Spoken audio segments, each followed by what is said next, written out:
ada Bapak kecelakaan kerja, bayangkan saja 1 bulan nggak kerja Pak, seperti apa? Iya. Siapa yang mau nafkahi keluarga Bapak? Lebih gede dari kita, harus kita tegur. Ngamuk mereka, sama manjat atau kita nggak pakai helm bebas, juga aman-aman aja. Pak, tolong tuh pakai helmnya, kalau nggak saya udah pulang aja sana. Akhirnya sapotnya itu terpelanting, sininya melintir gini, tergores lah sini. Lepas sampai lepas. Iya.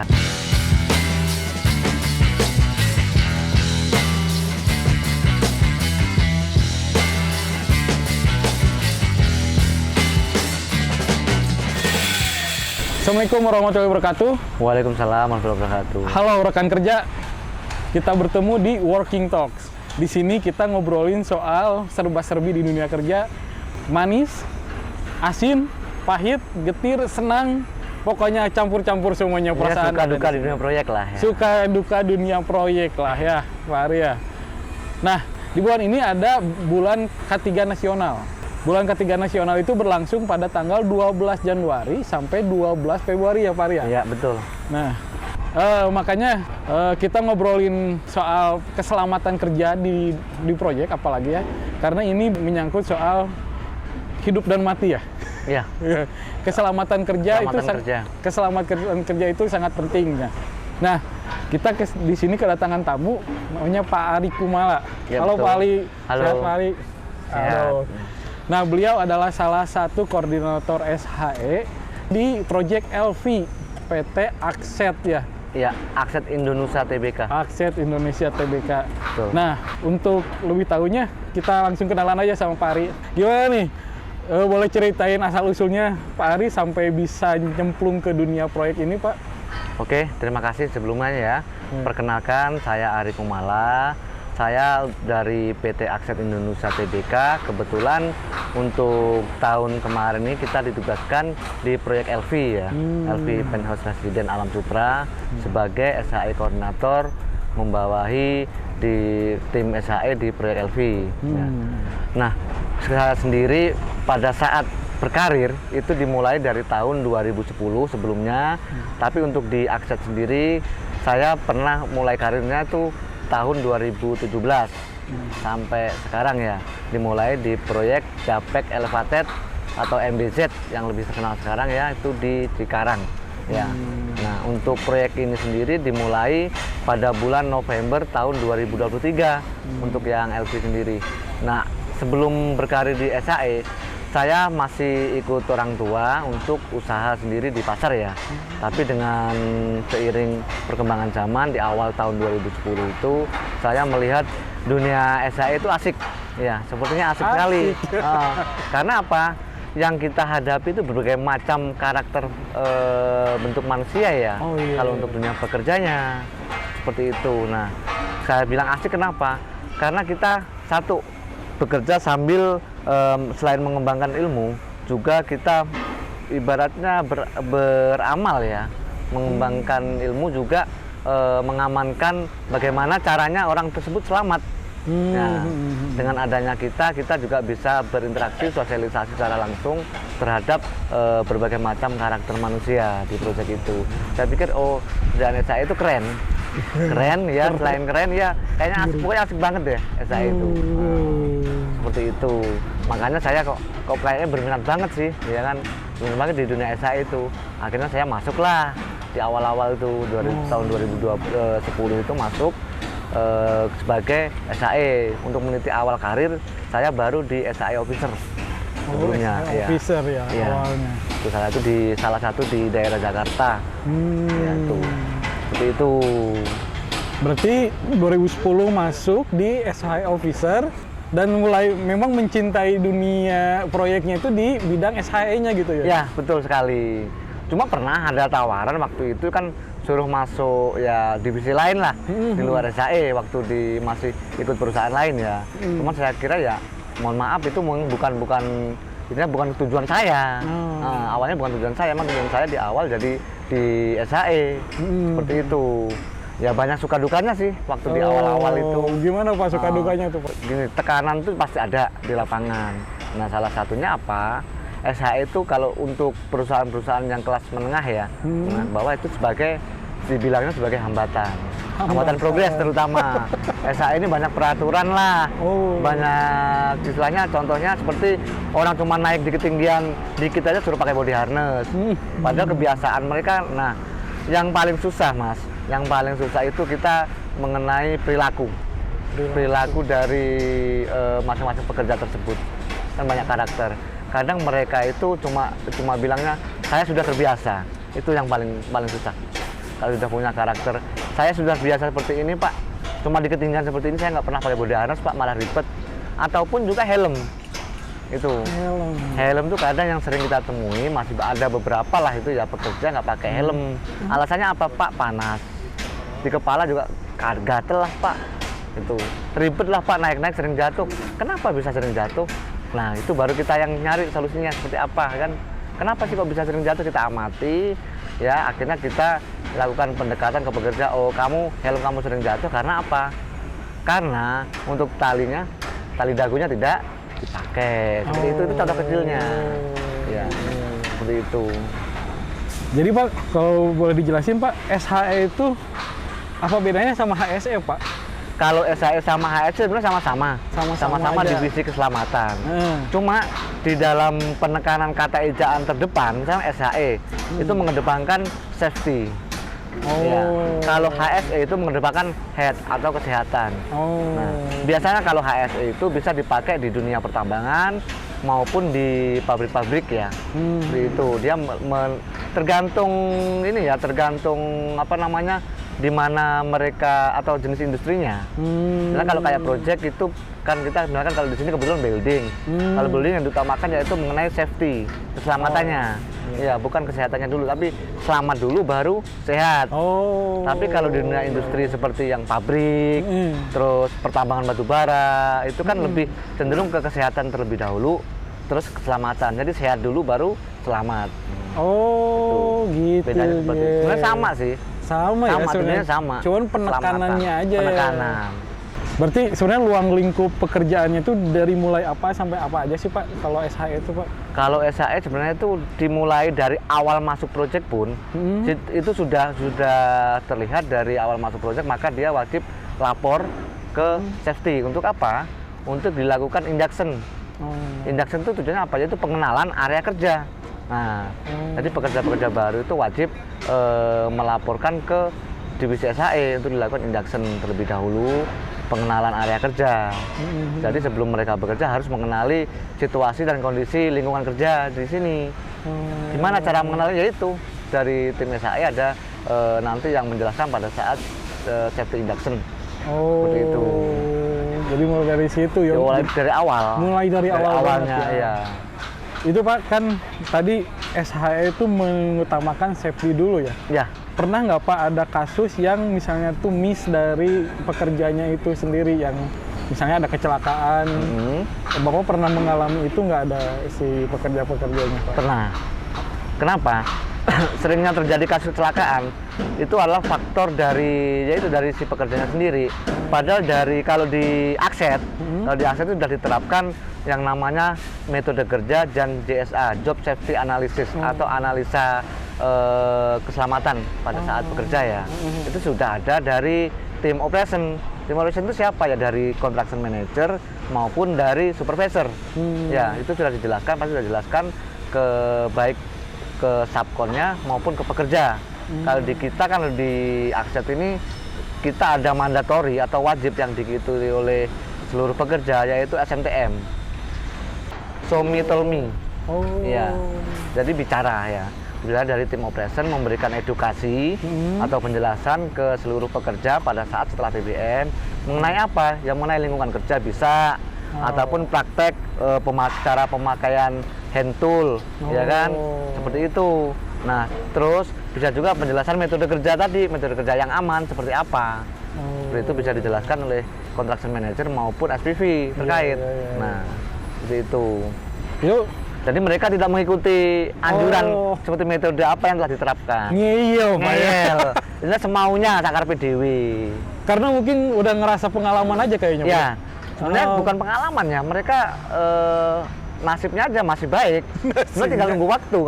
kalau orang yang seperti itu. Oh, Ya kembali lagi ke awal tadi, seperti mereka yang bilangnya, saya sudah terbiasa seperti ini Pak, nggak apa-apa juga, seperti ini Pak, nggak apa-apa juga. Akhirnya apa? Ya pernah kejadian.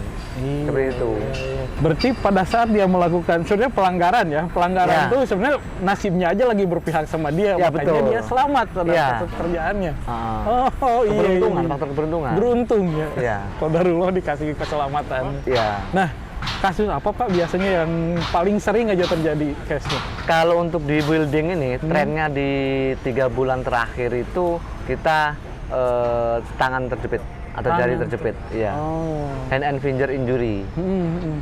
Endingnya apa? Dia kejadian itu mengakibatkan MTC, medical treatment case, ya kan? Pernah yang dialami di sini itu yaitu pekerja, dia itu melakukan kebersihan lumpur sih, cuman hal sepele, kebersihan lumpur di material SSP, ya SSP itu pancang. Nah, mereka tidak pakai sarung tangan, yang satu pegang sebelah kiri di bagian SSP tersebut, yang satu megang potongan besi untuk membersihkan lumpur. Sebenarnya metodenya nggak seperti itu harusnya. Oh. Ya, maka pada saat dipegang SSP tersebut turun, akhirnya ngegencet tangannya. Itu yang pernah terjadi. Dan juga yang pernah terjadi juga hal sepele tapi bisa mengakibatkan cedera. Itu sama juga di jari tangan yang sebelah kiri ya. Mereka itu lagi bongkar begesting. Begesting untuk pengecoran DWT, groundwater tank. Nah, pada saat pembongkaran, kan kalau di pipa sapot itu ada, pipa sapot itu kan panjang. Nah, lubangnya ujung sama ujung ada berlubang. Jarinya tuh masuk ke lubang. Padahal hal sepele itu. Tapi sebenarnya metode kerjanya nggak seperti itu. Dia harus megang batang sapotnya. Ini kan bukan di lubang yang di ujung sapot. Jadi di situ kan namanya sapot kita nggak tahu ya, ada benda tajam atau enggaknya. Ya kan?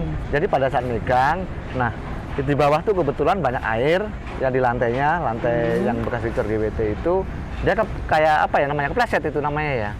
Nah, dia mau ambruk ke depan atau mau roboh ke depan, akhirnya sapotnya itu terpelanting, sininya melintir gini, tergores lah sini, lepas sampai lepas. Ya, kukunya sampai lepas.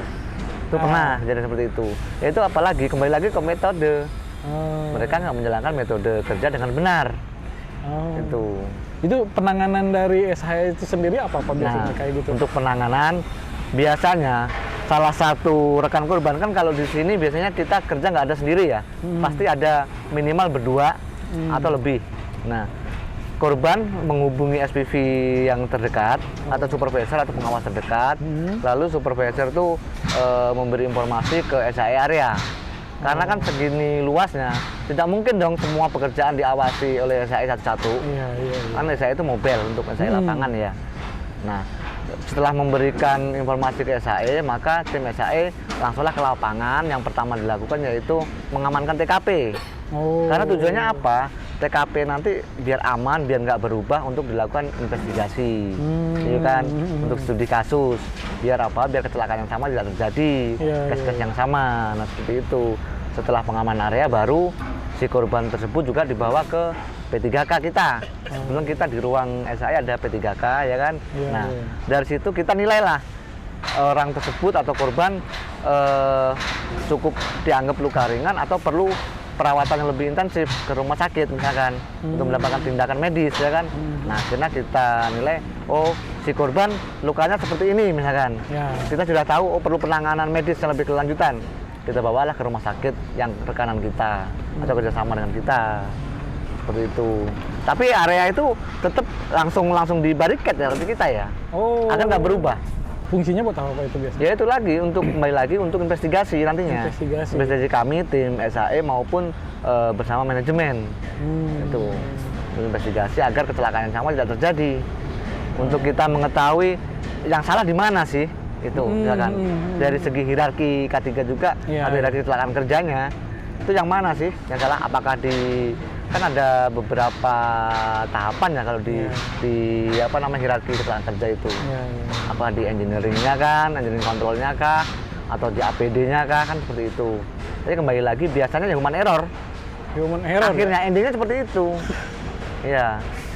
Karena memang faktor yang paling apa ya, sebenarnya banyak errornya itu mungkin manusia juga Pak ya, Iya, di manusianya. manusianya. Mungkin ngantuk, kelelahan lah, Bisa atau jadi. komunikasinya, Iya. metode tadi yang salah ya. Ya. Oh. Tapi rata-rata mereka itu tidak sesuai dengan metode kerja yang sudah kita sosialisasikan. Oh. Seperti itu. Kalau meneror ya. Iya, iya, iya. Kalau iya. faktor kelelahan sendiri di sini masih angkanya minim lah. Oh, Karena ada pembatasan jam kerja. Kalau di LVC ini kita terapkan mereka bekerja sampai jam 10. Oh. Nah, jam 10 menuju ke pagi itu udah ganti shift atau ganti Oh. orang. Biasanya mereka yang lembur sampai pagi, ya kan, yang sudah sampai pagi, itu kita izinkan masuk minimal jam 1 Oh. siang Iya, iya. untuk iya, menghindari iya. fatigue. Ya. Iya, iya. Karena lebih bahaya fatigue kalau di area building ini kan ketinggian semua. Iya. Takutnya pekerjaan di perimeter mereka fatigue. Namanya fatigue kan kita bisa ngeblank pikiran, nggak fokus kerja. Nah itu yang lebih bahaya. Bisa bahaya jatuh juga. Iya, ya, bahaya Seperti banget. itu. Ini selama Bapak berkarir di SHE nih, case apa yang paling berat sih Pak pernah? Nah, kalau ya setelah diperkarir di SHE, kalau terutama untuk di bidang konstruksi ya, yang paling berat tuh kita menghadapi sumber daya manusianya. Kenapa?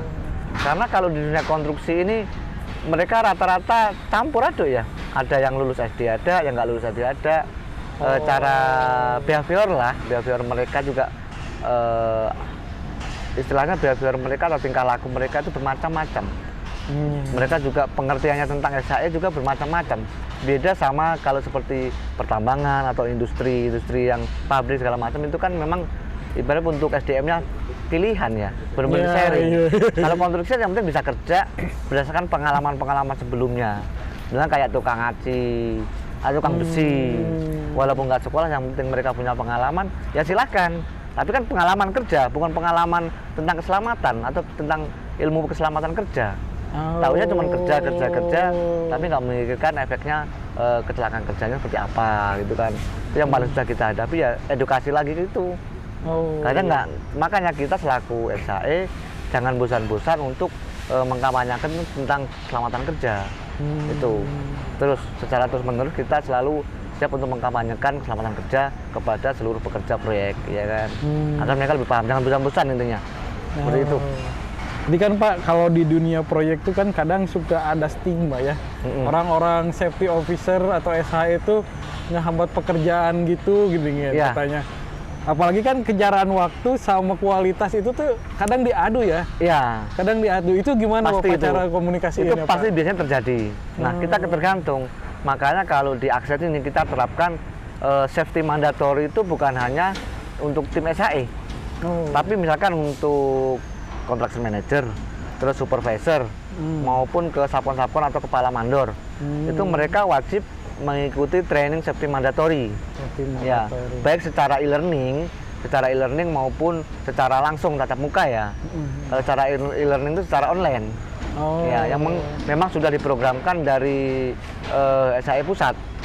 Memang kita selalu ada program pembelajaran ini ya. Agar pengetahuan dari si teman-teman construction ini juga memahami tentang keselamatan kerja. Akhirnya mereka paham. Oh iya, saya memang progres lebih utama ya. Lebih diutamakan, tapi safety jangan ditinggalkan. Karena mengejar progres, akhirnya kita benturan dengan safety. Biasanya seperti itu memang. Safety ini menghambat, nggak tahu apa progres kita lagi dikejar atau progres kita minus. Tapi nggak seperti itu. Alhamdulillah ya teman-teman di Akses ini udah pada paham.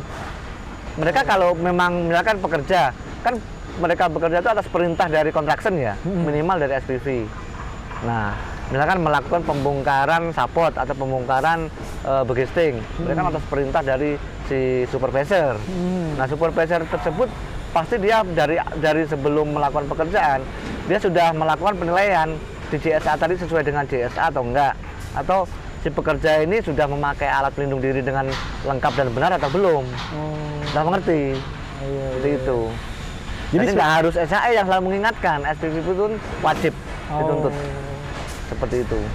Jadi kalau lihat sebenarnya kerjaan SHE di sebuah proyek atau site itu sebenarnya sangat penting banget ya. Sangat penting. Karena yang paling sayang ke pekerja itu atau ke rekan kerja itu sebenarnya SHE ya Pak ya. Iya. Kalau di sini garda terdepan untuk keselamatan ada dua. Makanya di Akset ini disebut SAE SSR. Oh, apa itu? Safety security. Ibaratnya dua gabungan dari divisi safety sama security. Keselamatan dan keamanan. Jadi kenapa kok security harus dilibatkan? Nah, mereka kan garda terdepan di gerbang utama. Pada saat si pekerja itu mau masuk gerbang, mereka wajib sudah memakai APD lengkap seperti sepatu, helm, rompi.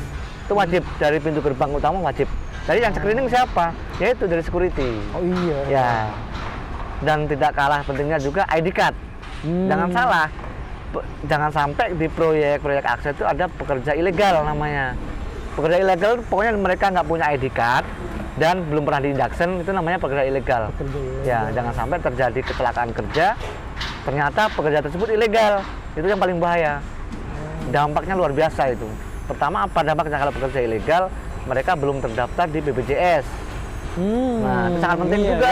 Jangan diabaikan. Ya. Kalau itu kita nggak tahu menahu, tapi yang salah siapa lagi? Ya manajemen, terutama SAE. Kalau sampai terjadi pekerja ilegal, nah itu makanya di Akset ini safety menggandeng security. Ya, jadi satu kesatuan. SAE SSR. Oh, jadi satu kesatuan. Jadi satu kesatuan. Nggak bisa dipisahkan itu. Jadi kadang mereka kan garda terdepan untuk security ini. Garda Iya. Jadi yang sebelum melakukan masuk screening ke awal. proyek juga kan screeningnya di Iya, di awal. Ya? Itu. Pak, ini kan SHL lumayan berat ya. Skill apa aja sih sebenarnya yang harus dipunyai oleh seorang safety officer nih sebenarnya? Nah, kalau untuk safety officer minimal ya, minimal dia sudah mempunyai sertifikasi ahli K3 konstruksi. Minimal ya. Itu paling minimal sendiri. Nah, sebenarnya yang untuk globalnya mereka harus wajib mempunyai sertifikat ahli K3 umum. Itu yang dijalankan wajibnya. Iya kan? Karena apa? Karena kalau sebenarnya sertifikat kan sebagai tanda bukti bahwa oh ya ini benar-benar layak. Iya. Jadi safety officer. Berarti kan sudah nggak diragukan. Ya kan? Pembuktiannya apa?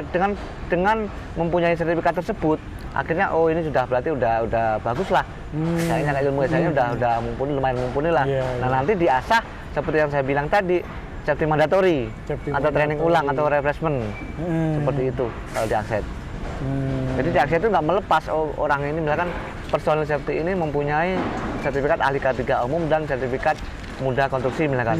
Nggak dilepas begitu aja. Pasti kita lakukan refreshment. Entah itu per 3 bulan, 6 bulan maupun 1 tahun sekali. Wajib ikut, dan itu wajib. Wajib untuk refreshment. Jadi kayak SIM Pak ya? Iya. Terus perpanjang. Untuk refreshment. Karena seiring perkembangan zaman itu kan pasti berubah lingkungan kerja itu. Nah, kalau dulu memang ada kayak seperti ini nah. Seperti yang di belakang kita ini ada misalkan kayak safety screen. Zaman dulu nggak ada. Zaman dulu cuma pakai jaring dipanjangkan seperti itu kan. Tapi setelah seiring dengan perkembangan zaman, kita juga melakukan perbaikan secara terus-menerus, secara kontinu kan. Ide-ide brilian apapun kita tampilkan. Oh seperti ini, akhirnya diterima oleh manajemen. Oh bagus, ya. Good, lakukan seperti itu. Termasuk penanganan kita juga kayak safety deck seperti ini kan zaman dulu juga nggak ada. Ya kan? Akhirnya dengan seiring perkembangan zaman, nah gimana sih caranya orang di bawah itu bicara aman? Nah, terhadap dari benda jatuh dari atas, akhirnya kita pasanglah safety deck. Nah, misalkan ya amit-amit jangan sampai terjadi ya. Misalkan pekerja juga jatuh dari 3 lantai atau 4 lantai di atasnya safety deck. Mereka nggak langsung benturan ke lantai paling bawah. Masih terhalang safety deck, ya kan? Nyangkut dulu. Iya, cedera sih cedera, cuman kan nggak terjadi fatality. Seperti itu, nyangkut dulu di safety deck itu. Berarti sebenarnya si HSE ini tuh nggak cuma memperingatkan aja ya? Iya. Tapi juga berinovasi. Berinovasi, betul. Dari metode-metode, misalnya tuh pencegahan kecelakaan, penanganannya. Itu Pak, berarti kalau Bapak kan karir dari tahun 2010 ya? Iya. Bapak ngelihat nggak ada perkembangan kesadaran dari para pekerja-pekerja atau pelaku-pelaku pekerjaan di apa sih namanya itu konstruksi kayak gini Pak? Ya, itu sebenarnya ada itu kalau biasanya gini, project A misalkan, kalau untuk timnya tetap itu, misalkan mandornya itu, manajemen juga itu dan ngikut. misalkan dianggapnya gerbong nih, misalkan pindah ada proyek baru di daerah B. Iya. Nah, tapi orangnya juga pelaku pekerjaannya juga seperti itu, mereka sadar. Oh. Tapi kalau ketika kita menghadapi ya seperti yang saya bilang tadi orang-orang baru, itu memang susah. Oh. Kadang mereka ngeyel. Kadang mereka juga membandingkan. Ini di perusahaan si A dulu aja bebas, kita manjat-manjat atau kita nggak pakai helm bebas, juga aman-aman aja. Mereka kadang membandingkan seperti itu. Oh. Perilaku lagi lah, kembali lagi ke perilaku masing-masing, ke perilaku individu pekerjanya. Iya, iya. Itu karakter susah pekerja dibentuk. ya. Cuma mereka akan sadar dengan sendirinya bila sudah terjadi ataupun mengalami bahkan ya kecelakaan kerja. Tuh, pasti. Mereka akan sadarnya seperti itu. Makanya sering kita lakukan ya pada saat TBM itu kita yang paling sering kita lakukan dan edukasi ya, praktekkan. Iya. Itu dampak-dampak dari kecelakaan kerja dan contohnya. Misalkan kita lakukan game pada saat TBM. Misalkan yang sederhana kita bisa pakai botol aqua atau botol apa. Ya kita nggak nyebut merek ya, mohon maaf ya. Botol mineral lah ya, botol mineral.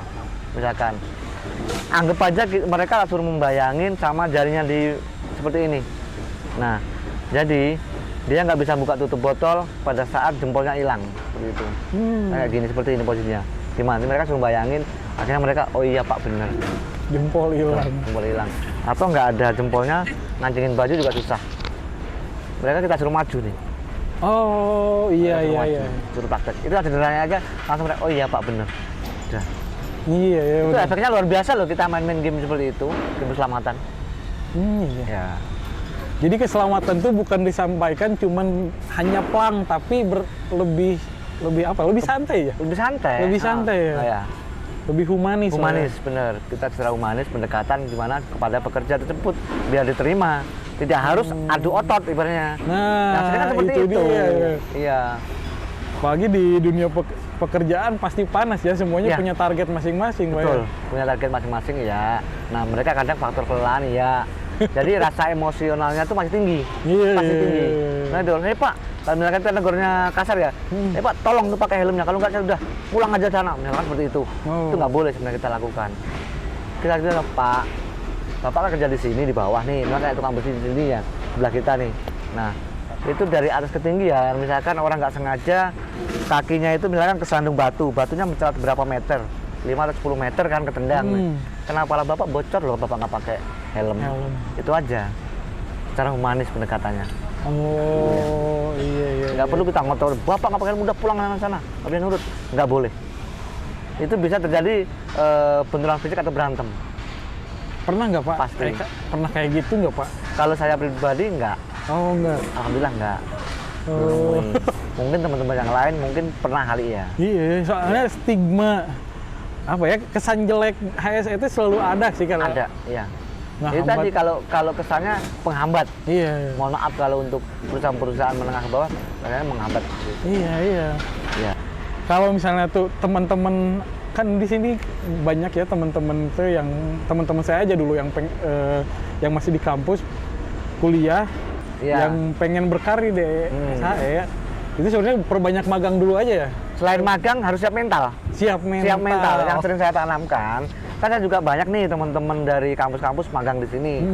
Meskipun dia bukan hanya di SHE ya. Kayak di magang di sini orang sipil, magang di proyek ini, kadang mereka bertanya ke saya, Pak, jadi SHE itu gimana sih caranya? Apa saja sih syaratnya? Gitu kan. Oh. Pertama syaratnya ya siapkan mental. Siap mental. Iya pasti saya jawab, bener. siapkan mental. Karena apa? Di lapangan nantinya kamu tuh berhadapan dengan banyak karakter orang. Iya. Dan salah satunya pasti ada yang suka atau enggak, pro kontra pasti. Dengan SHE itu banyak. Ada juga. Kalau Iya, kamu iya. kalah mental, kamu nggak berani negur orang dong berarti. Itu. Nggak sayang dong ya sama orang. Nggak sayang.